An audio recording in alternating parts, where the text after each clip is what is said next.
Welcome to Finding Our Way. My name's James. My good friend Larry and myself are inviting you to join us in the conversations that we're having of our journey to finding our way to the goodness of God. God is good. God is love. God was in Christ, reconciling the world unto himself, not imputing their trespasses against them. So come on, let's go. The party has already started.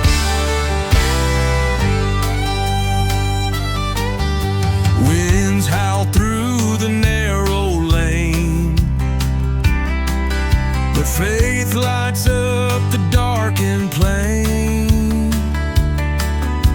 Mile by mile we bravely ride, with God's goodness as our guide. Oh, we're finding our way through this wild life. His love shines brighter than the brightest light. Let's see He was talking about like God's primal self. Yeah, that's the word he said it. Here we go. Let's see.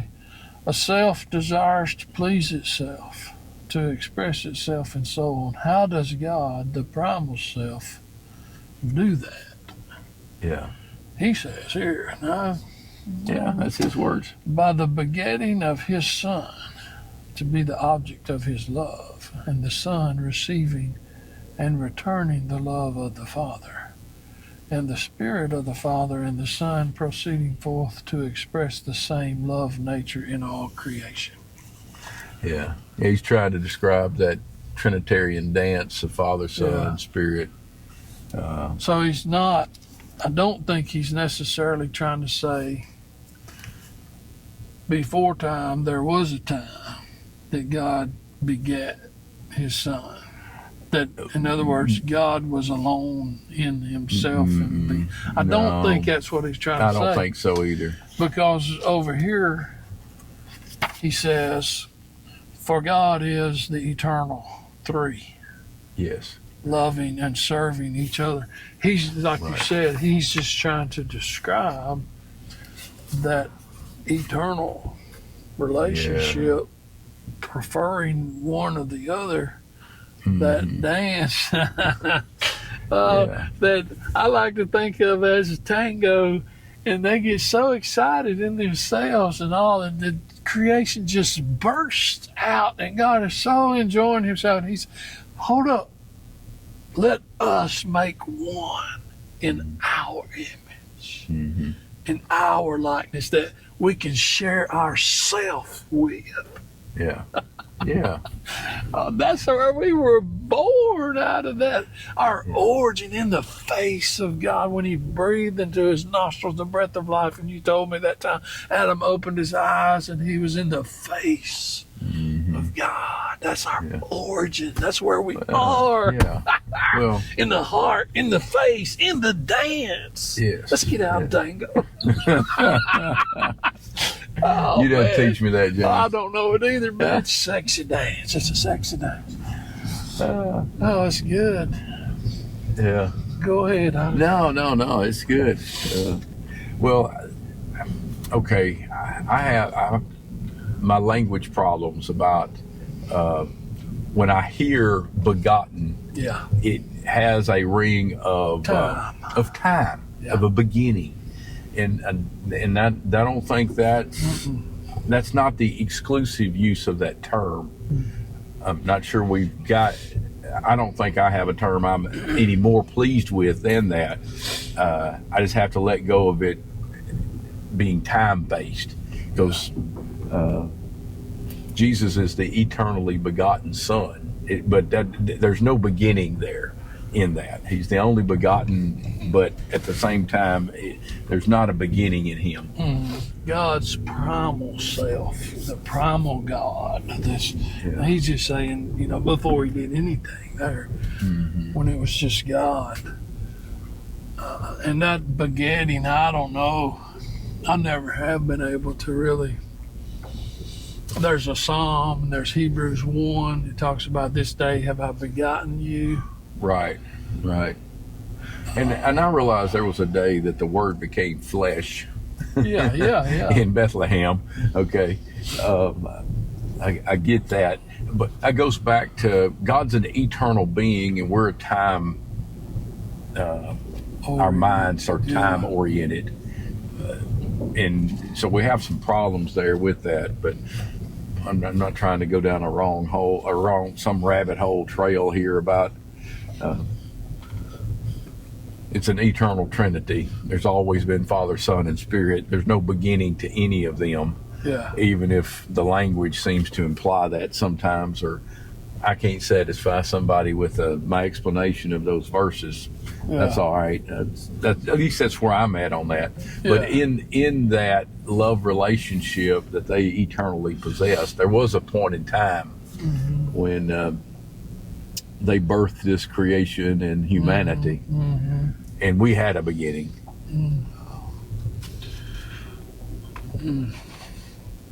But we're an expression of His self. That's where I was trying to get to. That is that God as a self created us in His image as an expression of Himself. And He defines self being one that has desire, has freedom or choice. Yeah. He has eternally fixed His choice to be self-giving. We're still figuring that out. Yeah. There's something in me. It's a spirit, and I like words to describe it. But when I realize that God is eternally self-giving, yeah, there's something and in me. He's happy to be that. There's something in me that so wants to side with that. Well, that's my own desire. Well, it just bubbles up in me, but yeah, but is that not what? Okay, to use some other language, is that not the direction the Spirit is leading us? Yeah. Is that not the end goal that following Jesus gets you to? God would be all. God is all in all. That eventually, through the course of our lifetime, or somewhere, I don't know, in eternity, it goes back trying to think about it from a time perspective. Yeah. But that by the telos of the end, we all are self-giving, other-centered beings as our Father. Yeah. We are His children, and as He is, so are we. Yeah.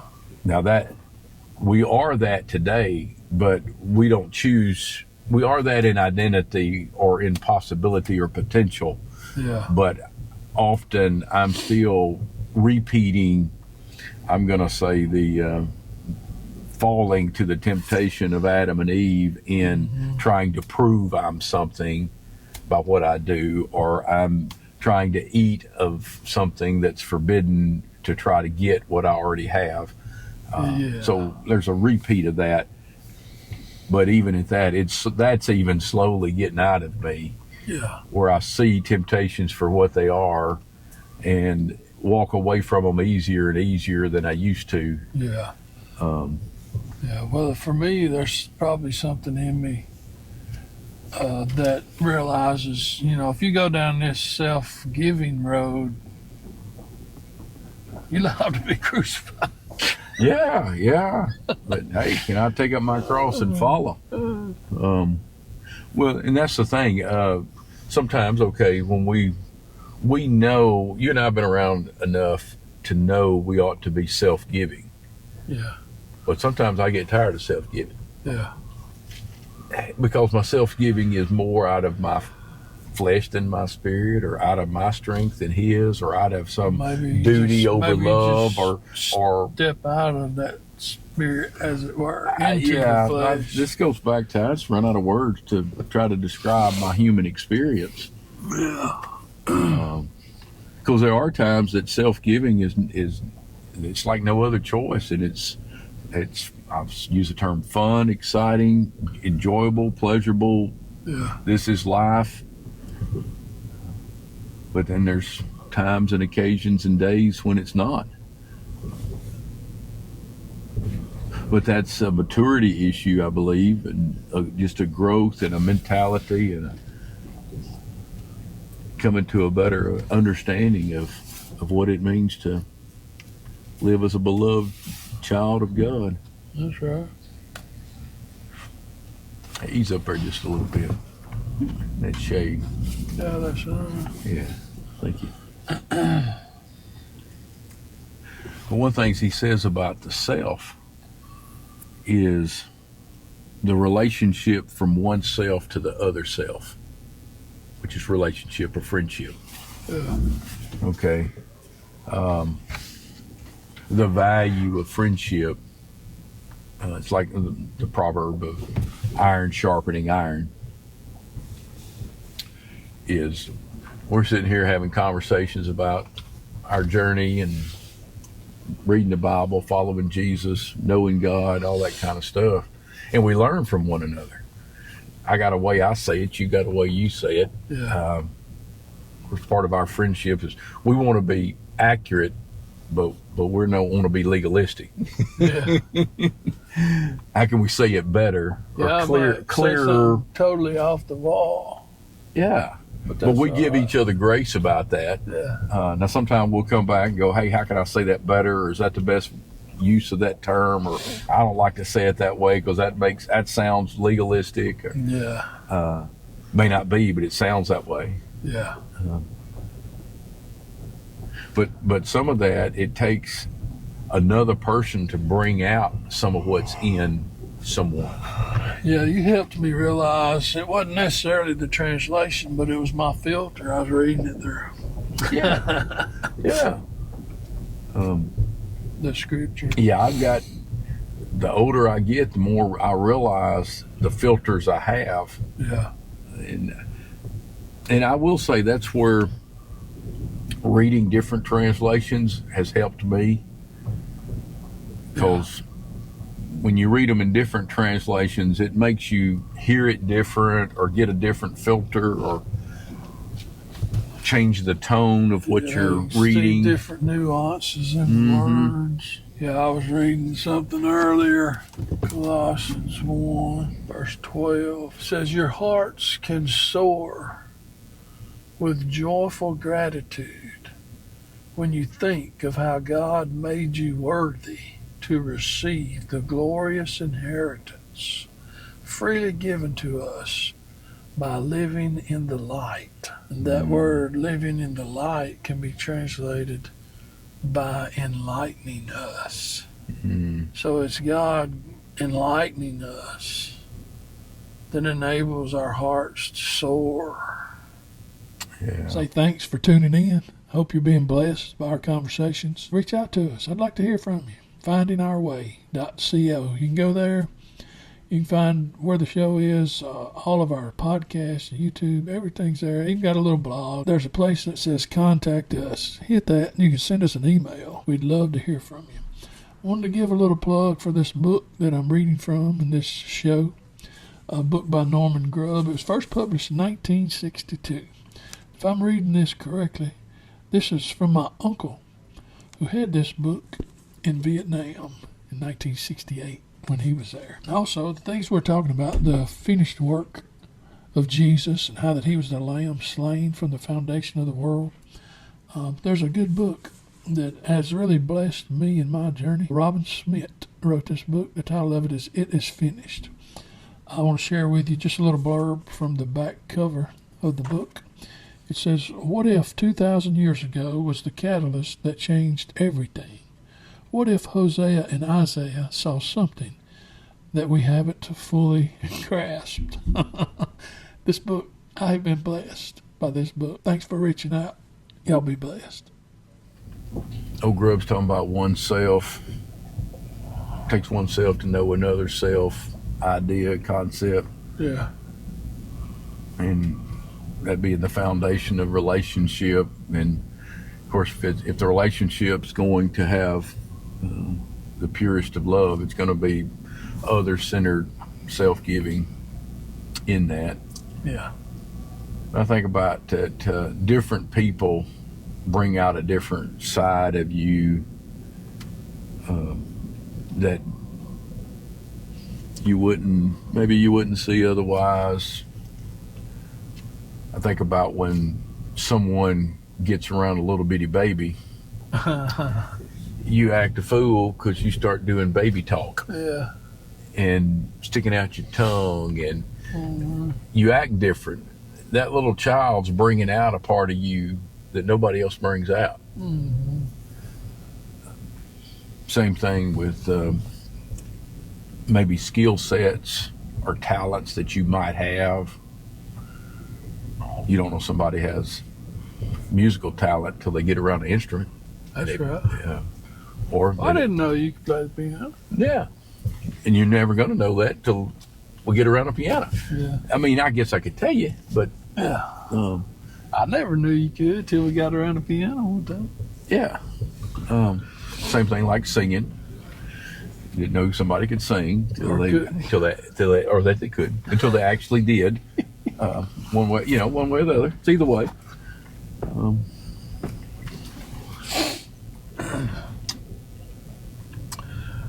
I guess maybe your point is it's all about relationship. We were birthed in a relationship of the Trinity and for a relationship. That's why they say, we were created for community Mm-hmm. because it's our very makeup, it's our origin, it's our nature to commune, to share, to relate. Right. And none of that is possible with a book. No. Well, even in that, I guess it takes all of us in the body to reveal the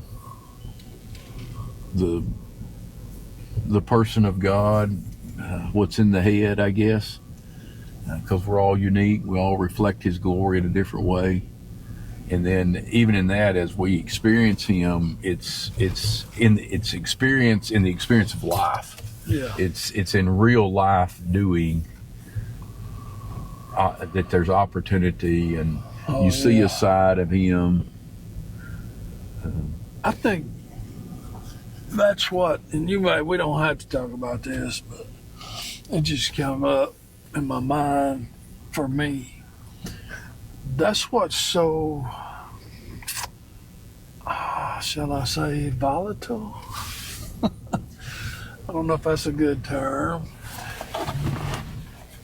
But oftentimes in a marriage, you're relating to learning that. I find it extremely difficult, maybe because I'm not hearing my father that well, but knowing and relating to a woman, my wife in particular, just a woman, I think you'll testify, and most men that would, that there's no way to know what she's thinking. Except the Father. He includes you. So I guess what I'm saying, you're talking about this relationship and this community and relating. Sometimes it can be difficult to learn to relate. Even though you want to. You're struggling to. Yes. I think I know the struggle you're trying to reference there. Maybe I'm looking the wrong place. Well, yeah, okay. Well, it goes back to perspective and attitude. Look to the Father Well, you look to the Father, more directly. or have a different perspective or attitude about relationship, period. In the sense of the wife brings to the man mystery, Yeah, maybe is a term I want to try to that's use, a good word. because it's a mystery to us sometimes of what they are wanting, thinking, needing. I'd say mystery, ambiguity. Mystery, ambiguity, an uncertainty. But it goes back to they're a person who created in the image and likeness. Yeah, and they're a being, a person who is not static. Like that tree there is just there, and it's this kind of tree, and I can scientifically understand that tree. It's gonna be what it is 10 years from now. Exactly. Not People are not that way. To us as men, women seem to be a little more fluid, and men a little more static or simple, the same. Yeah. Where a woman might seem to feel different, desire different, want different, need different, based on the day and the circumstances. Yeah. And we have trouble sometimes adjusting to that, because we're not maybe as emotionally moved by things. We're a little steadier about how we approach life. What you just said may be the origin of the statement that I heard growing up a lot. It's a woman's prerogative to change her mind. Yeah, I've heard that. And often they do. And it is their prerogative. And we want to box them into, you got to be like this. Well, while I'm trying to relate to you, I'm learning this, and now you back over here, and I ain't got a clue about this over here. Yeah. It's like it's a mystery. I say that, like you said. But I think it goes back to our Father, the depth of His relationship and who He is, in His essence, in His being. Mm-hmm. I think we do good to realize she's made in His image was too. Made in His image. Yeah. Even though she came out of Adam, she was made in His image and likeness. And there's definitely. Well, she presents a side of God that we're maybe uncomfortable with. I just want to know it, be able to relate to it. Yeah, but do you want to know it, or do you want to, I want to say, control it, predict it? No, I don't want to control have it. certainty about it? Just want to relate. Yeah, but peacefully.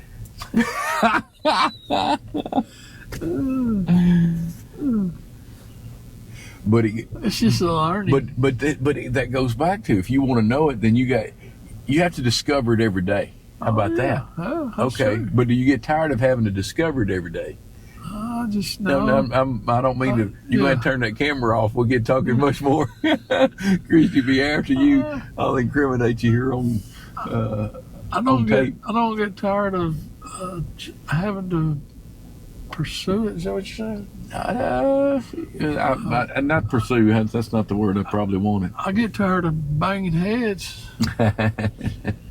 because I'm not understanding something, or you just like to hit the target a little more often. Yeah. You're not quitting. You're not stopping aiming and shooting. You just like to hit the target every once in a while. This thing's big moving around on you. Yeah. I'm not trying to blame her at all. I'm just saying that you were talking about relationships and relating them. And I've been married 37 years, and I don't want another woman. I like the one I got. I'm just saying it can be difficult, but it can be done. Yes, it can be done. But I go back to, we're relationally broken. Because, as Grubbs was talking about, we have trouble living other-centered lives. Yeah.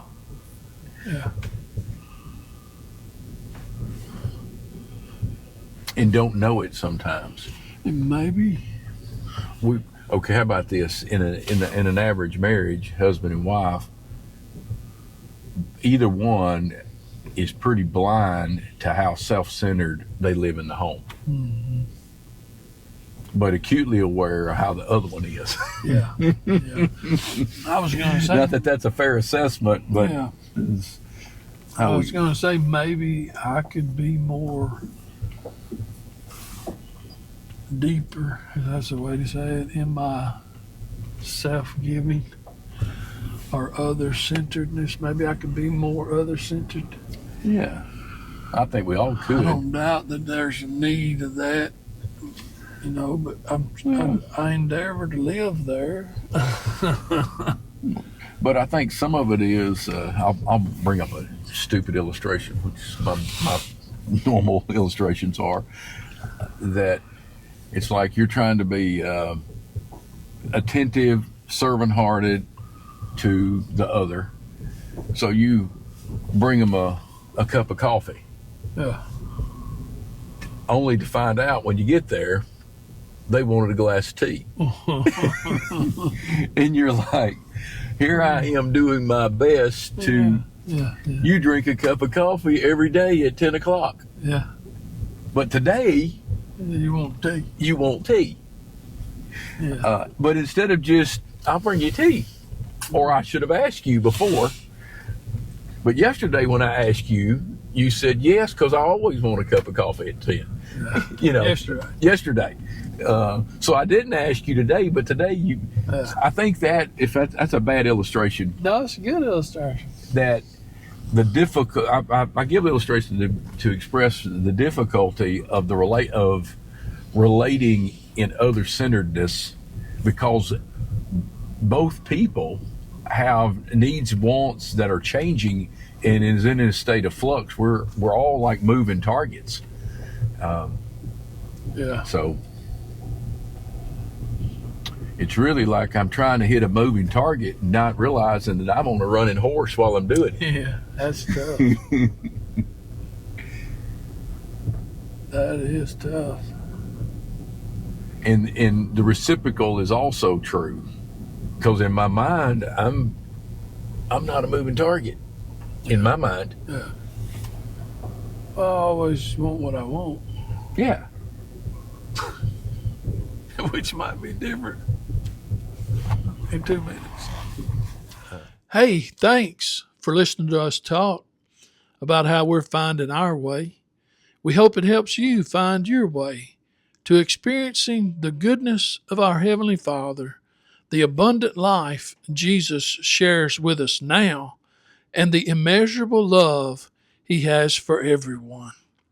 For more information or to contact us, go to our website, findingourway.co.